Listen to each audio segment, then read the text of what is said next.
ताई काय सांगाल दिवाळीचा सुरुवात झाली काय शुभेच्छा? दरवर्षी जन्मापासून दर दिवाळीला आम्ही सगळे बारामतीला येतो. त्याप्रमाणे दरवर्षीप्रमाणे आम्ही सगळं कुटुंब हे बारामतीला आलेलं आहे. उद्या पाडव्याचा सण असणार आहे, सगळे पवार कुटुंबीय एकत्र असते असं वाटतं? अर्थातच पवार फॅमिली ही दिवाळीला एकत्र जमते. ताई राष्ट्रवादीनं हसन मुश्रीफांना उमेदवारी दिली आहे, भाजप उमेदवारीचा प्रचार करायला नाही म्हणताय, कसं बघता? कारण दाऊदशी संबंध असल्याचा आरोप भाजपनं लावला होता. तो त्या ह्याचं सगळ्याची उत्तरं देवेंद्र फडणवीसांना द्यावी लागतील ना. पत्र देवेंद्र फडणवीसांनी लिहिलं, विरोध देवेंद्र फडणवीसांनी केला. आज गेल्या 3-4 दिवसात ज्या ज्या घटना झाल्यात ह्या सगळ्याची उत्तरं देवेंद्र फडणवीसांनाच द्यायला पाहिजे. तुम्ही त्यांना विचारलं पाहिजे, तुमच्या मुंबईच्या टीमला सांगा विचारा. याचं कारण असं की हे खूप दुर्दैवी झालं की 2 दिवसापूर्वी अजित पवारांनी कैलासवासी RR पाटलांबद्दल जे वक्तव्य केलं, अर्थातच त्याचा सगळ्या महाराष्ट्राने निषेध केलेला आहे. आपल्याकडून आपल्याकडे मराठी आणि भारतात संस्कृतीमध्ये एखादा माणूस जेव्हा जातो तेव्हा त्याच्याबरोबरचं सगळं जे काय वाईट असतं ते सोडून देतो आपण. जे काय असेल, आपली कटुता असेल, कितीही वैरी असला तरी आपल्यावरच्या संस्कारांमध्ये आपण नेहमी असं म्हणतो की कोणाच्या घरी चांगली घटना किंवा लग्न असेल किंवा दुर्घटना घटना झाली तेव्हा सगळं कटुता सोडून तिथे जायचं असतं. हे झालेले आपल्यावरचे भारतीय मराठी संस्कार आहेत. आबा तर घरचाच होता, आबा काही वैरी नव्हता. आबा हे माझे ज्येष्ठ बंधू. आबा जेव्हा गेले त्या क्षणी मी तिथे उभी होते, तो क्षण मी आयुष्यभर विसरणार नाही. आणि अशा माझे ज्येष्ठ बंधू RR पाटलांबद्दल ज्या पद्धतीने अतिशय असंवेदनशीलपणे अजित पवार बोलले, ह्याचं दुःख आयुष्यभर राहील. पण त्याच्याहून महत्त्वाची गोष्ट मला एक अजित पवारांना आणि देवेंद्र फडणवीसांना अतिशय प्रांजळपणे विचारायची आहे. कारण काही गोष्टी अजित पवारांनीच महाराष्ट्राला सांगितलेली आहे आणि तुमच्याच चॅनलवर मी पाहिलेली आहे.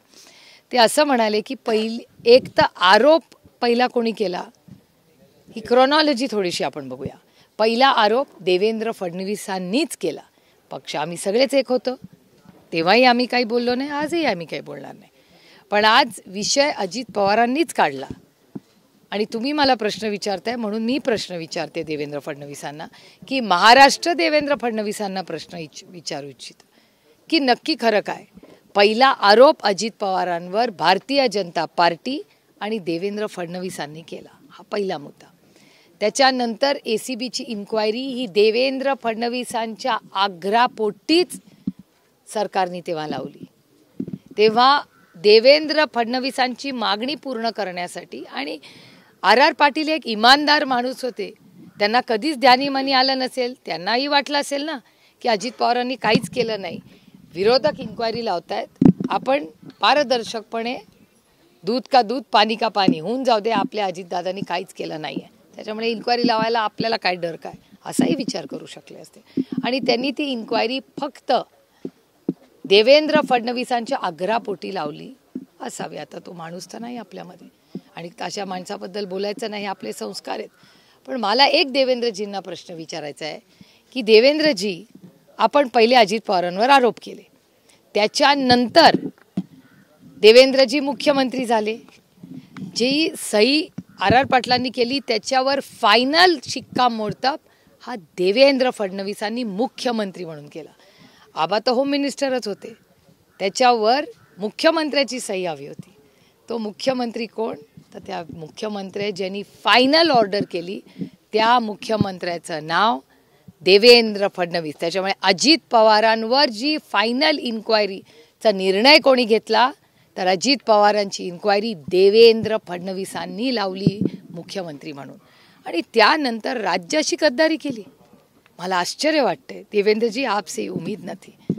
कारण देवेंद्र फडणवीसांनी, अजित पवार विरोधी पक्षात होते बरोबर, ज्या माणसाच्या विरोधात तुम्ही रोज आरोप करता त्याच माणसाला जो विरोधी पक्षात आहे त्याला बोलवून तुम्ही फाईल दाखवता.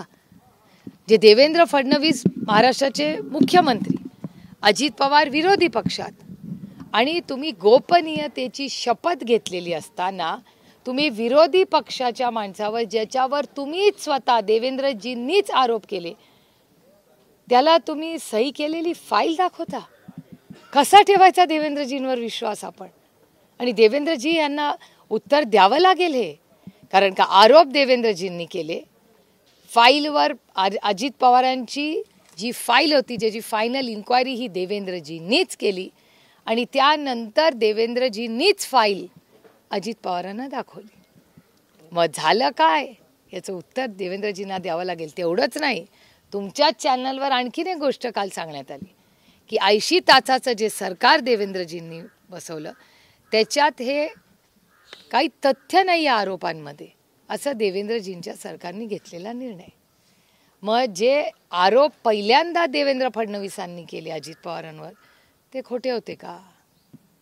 असे अनेक लोकांवर देवेंद्र फडणवीस आणि भारतीय जनता पक्ष करतात ज्या वॉशिंग मशीनचा उल्लेख. अहो देवेंद्र फडणवीसच तर सोडा, हा लहान तोंडी खूप मोठा घास घेते. मी खूप प्रांजळपणे अतिशय विनम्रपणे ही गोष्ट बाईट दाखवणार असाल तर पूर्ण दाखवा. मी अतिशय विनम्रपणे लहान तोंडी मोठा घास घेते, पण या देशाचे माननीय आदरणीय प्रधानमंत्री यांनी भोपाळमध्ये स्टेटमेंट केलं होतं. हा नंबर माझा नाही, हे स्टेटमेंट आदरणीय माननीय या देशाच्या प्रधानमंत्र्यांचं आहे की 70,000 कोटी रुपयाचा गफला झाला. हे मी म्हणत नाही आहे, या देशाचे प्रधानमंत्री म्हणत आहेत भोपाळमध्ये. आणि त्यानंतर हा आरोप केल्यानंतर 5 दिवसांनी त्यांनी नॅचरली करप्ट पार्टी NCP, हे माझे शब्द नाही आहेत, हे माननीय प्रधानमंत्र्यांचे आहेत. आणि ज्या पक्षाला तुम्ही naturally corrupt party Bharatiya Janata पक्ष म्हणत होता त्याच्याबरोबर तुम्ही सरकार बनवता. आता ह्या सगळ्याची उत्तरं देवेंद्र फडणवीसांनी द्यावी लागतील. आता ही विधानसभा निवडणुका चालू आहेत. मोदींचा उल्लेख झाला. मोदी जवळपास 50 ते 60 सभा महाराष्ट्रामध्ये घेणार आहेत असं सांगण्यात आलं. जर ह्या देशाच्या प्रधानमंत्र्याला 50 ते 60 सभा महाराष्ट्रात घ्याव्या लागत असतील, ह्याच्यातच मराठी बाण्याचं कौतुक केलं पाहिजे की देशाच्या प्रधानमंत्र्याला 50 ते 60 सभा एका राज्याच्या इलेक्शनमध्ये घ्याव्या लागत आहेत. ह्या प्रत्येक मराठी माणसाला आनंदाची गोष्ट आहे की प्रधानमंत्र्याला इतक्या वेळा इथे यावं लागतंय आणि ते या देशाचे प्रधानमंत्री आहेत आणि एका सशक्त लोकशाहीमध्ये अतिथी देवो भव. त्याच्यामुळे प्रत्येक जो विरोधक असला तरी काय झालं त्याचं स्वागतच आम्ही भारतरत्न डॉक्टर बाबासाहेब आंबेडकरांच्या संविधानाने करू. बंडखोरीचं पीक जे आहे ते जोरात चाललंय. महाविकास आघाडी असेल महायुती असेल, बरोबर आहे. दोन्हीमध्ये सांगलीचा तिढा मात्र कायम आहे. सांगलीबरोबर आता दौंडमध्ये देखील राष्ट्रवादीने उमेदवार उतरवलाय, पुरंदरमध्ये उमेदवार उतरवलाय. काय कसं बघताय? याचं प्रश्नाची उत्तरं तुम्हाला अजित पवार आणि देवेंद्र फडणवीसांना विचारावी लागतील.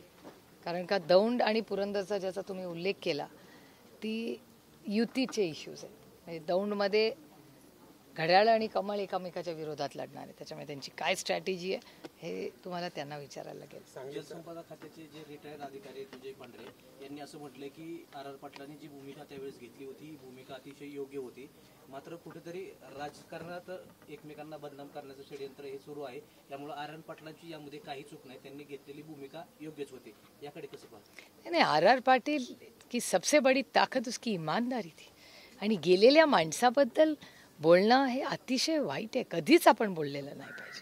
म्हणजे कैलासवासी मुंडे साहेब आज आपल्यात नाहीत, महाजन साहेब आपल्यात नाहीत, पण कधीही त्यांच्या कुटुंबात आम्ही अनेक वर्ष एकामेकाच्या विरोधात काम केलं, पण कधीही आम्ही त्या कुटुंबांबद्दल कधी एक शब्द काढला नाही आणि काढणारी नाही. आणि त्यांच्या घरातल्यांच्या आणि कुटुंबांचा आम्ही मान सन्मान प्रेमाने करू, कारण का त्यांच्या घरातला कर्ता पुरुष गेला आहे. इतकं संवेदनशील आणि गलिच्छ राजकारण करूया नको आपण, ज्याच्यातून ज्या ज्या घरातला कर्ता पुरुष गेला आहे त्याच्या विरोधात किंवा काही बोलावं हे आमचे संस्कारच नाही आणि कधी करणारे नाही असं गलिच्छ राजकारण. आणि मला असं वाटतं हे जे प्रश्न आहेत हे सगळ्याची उत्तरं एकच माणूस देऊ शकतो आणि त्या माणसाचं नाव देवेंद्र फडणवीस. त्यांनाच हे प्रश्न विचारले पाहिजेत की आरोप तुम्ही केले, फाईल तुम्ही दाखवली, नंतर केस ACBची तुम्ही परत घेतली. म्हणजे सगळ्याची प्रश्नाची उत्तरं ही एकाच माणसाकडे आहेत, त्या माणसाचं नाव देवेंद्र फडणवीस. काही दिवाळी तोंडावर आहे, मात्र असं असताना काल रात्री पुण्यामध्ये 1 जणांकडून पुणे परिसरात गोळीबार करण्यात आला. हो, पण माझं म्हणणंच आहे data speaks for itself. डेटाच बघा ना, महाराष्ट्रामध्ये प्रचंड ज्या पद्धतीने क्राईम वाढलेला आहे ह्याच्याबद्दल मी अनेक वेळा, आणि पुण्यामध्ये तर प्रॉब्लेम आहेच, मी वारंवार तुमच्या सगळ्या चॅनल्सवर गेले 1 वर्ष हे बोलते की क्राईम वाढलेला आहे आणि याला जबाबदार राज्याचे गृहमंत्री आहेत. विधानसभेची निवडणूक झाल्यानंतर भाजप आणि मनसे सत्तेत येईल आणि यामध्ये भाजपचा मुख्यमंत्री होईल असं विधान अमित ठाकरे यांनी केलंय. आणि यानंतर या सगळ्या प्रक्रियेमध्ये अजित पवार आणि एकनाथ शिंदेचं काय करायचं ते नंतर बघू असं देखील त्यांनी म्हटलं. ही लोकशाही आहे, प्रत्येकाला बोलायचा अधिकार आहे.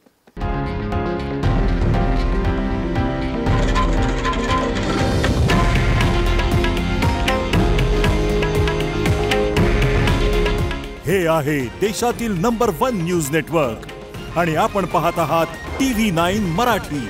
काळजी तुमची, हित महाराष्ट्राचं.